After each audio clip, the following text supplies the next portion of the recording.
শয়তান থেকে বাঁচার উপায় কি?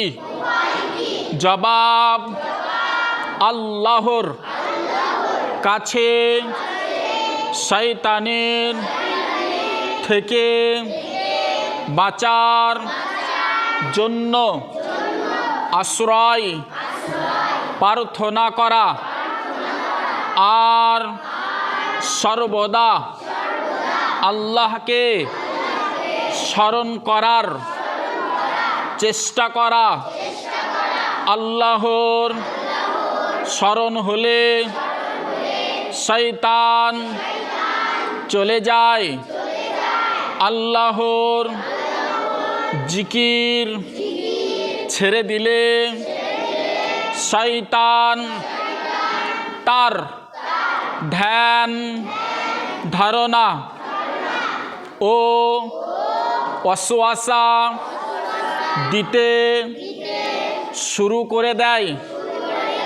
বর্ণিত আছে, লা ইলাহা ইল্লাল্লাহু, আল্লাহ ছাড়া অন্য কোনো কিছুই শয়তানকে মন মগজ থেকে সরাতে পারে না।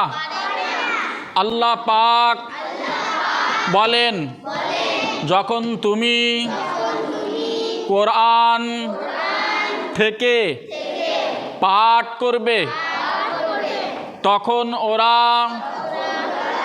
কাফির শয়তান পালায়ন করবে।